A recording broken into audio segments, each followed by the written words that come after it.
I agree also that the number of representatives and legislators in Lansing should be changed due to the population loss, and again, it needs to come at a constitutional amendment. But I think just the gerrymandering is done at the constitution or at the federal level as they do it. We need to do it the same here. Part-time versus full-time legislators. I've been really curious about this, and I've been asking a lot of the people as I'm knocking on all these doors, asking what their opinion is. And what it seems to be the majority, and what they say is that they're concerned that they have a hard enough time trying to get a hold of their legislator now and getting their questions answered. If we go to a part-time, A, will their voice be heard? And two, what kind of job can you do with a part-time legislator? But with that said, it's not a vote that we will be taking at the state level, but whatever the people of the 83rd District want, I will definitely stand up for what they believe in and go from there.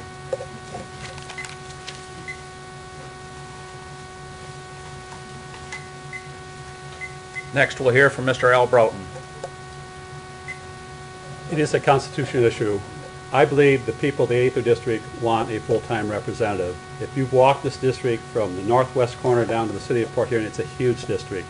And just to get out and hear and listen to people, that is our job, to be representing you. So I feel if the Constitution mandate is such that they want to make it smaller, that is fine. But I think this is a full-time job. That's the way I would approach this, as a full-time job, both at home in the 83rd District and in Lansing. I think we have a lot of issues, and once again, if we're not there watching, other people will be making decisions, and I'm here to represent you here in the 83rd District. Thank you.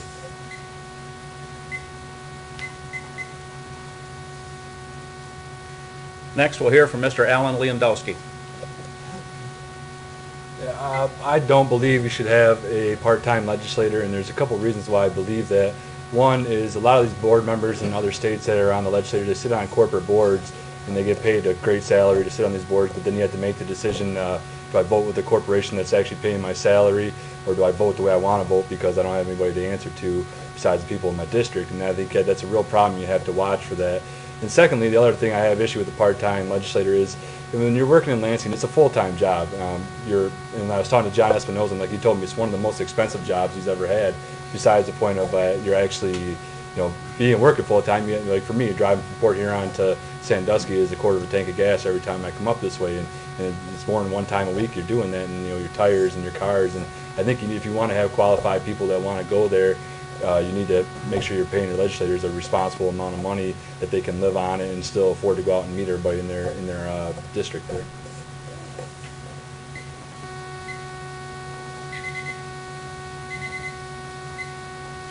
Next, we'll hear from Mr. Kirk Dale. Was in court, huh? Just like the other candidates have already stated, it's a constitutional amendment, has to be passed, plus it has to be passed by the people. So there's 81 of us up here, we're going to live with what the people wants. If they want a part-time legislator, that's what I'll be. If you want a full-time, that's what I'll be.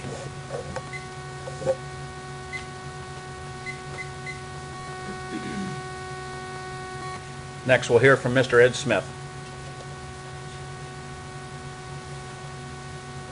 Thank you very much. I'll actually answer this question directly. I have an opinion that there needs to be, Michigan has taken 8 years to get into this dire consequences that we have. It's no time to start part-time legislature. We start with full-time legislature as the economy grows, as businesses start to return, as employment grows, then we can consider part-time legislature.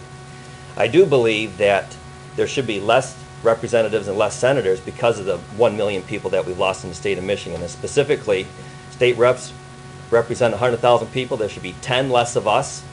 And senators have represented 250,000 people. There should be 4 less senators. So 14 less, restrict the size of government, would save $4 million. So I definitely have an opinion about that, and I'm not going to rely on the Constitution Convention, but I would definitely support those statements that I just made. Thank you.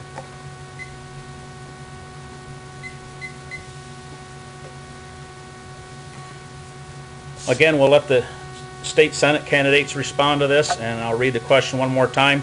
In the state of Michigan, we've lost about 1 million people. Do we need as many legislators or senators in our state, or do we need a full-time or a part-time legislature? With that, I'll ask Mr. Jeff Mays to come forward. Thank you very much. As I think folks in the room here know, that this fall there will be a constitutional convention question on the ballot, and that'll be an opportunity then for voters to decide whether we should review the state's constitution or not. Whether we have a part-time legislature or not, I would certainly allow the voters to decide. But let me tell you this, as somebody who's served in this seat, when somebody calls you at any hours a day, they don't expect to be told that you're part-time. They want to know that you're working for them. And in addition to that, what we should expect out of our lawmakers is an accountability.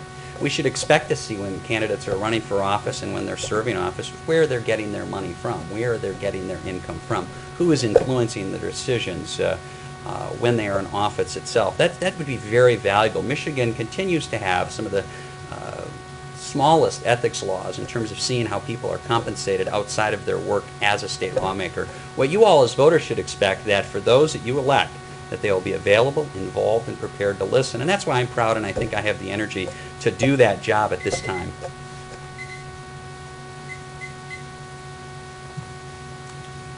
Next, we'll hear from Mr. Mike Green.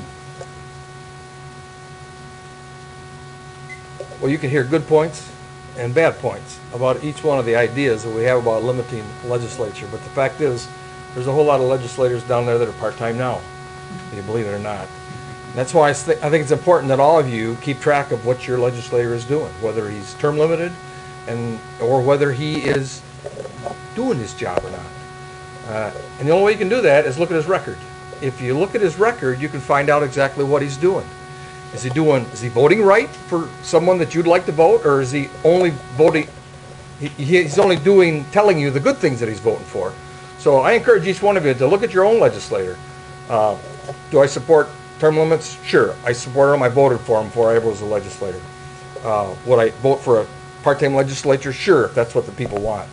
But I want to stand here and tell you today, encourage you to look at the way your legislator votes before you pull a little ticket right next to his box. Thanks.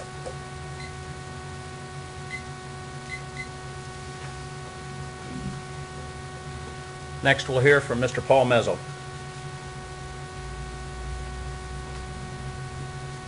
Every last one of these guys preempted me.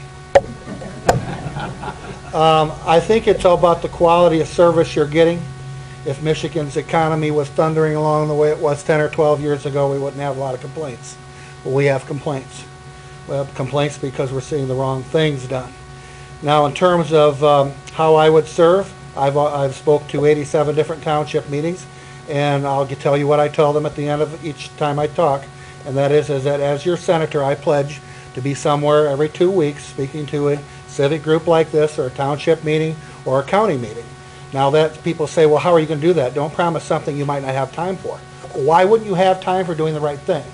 Staying in touch with the public, feeling the pulse of what's going on out there, and staying connected. Because quite frankly, some of the problems in our legislature is our legislators have become disconnected from the people that they're serving.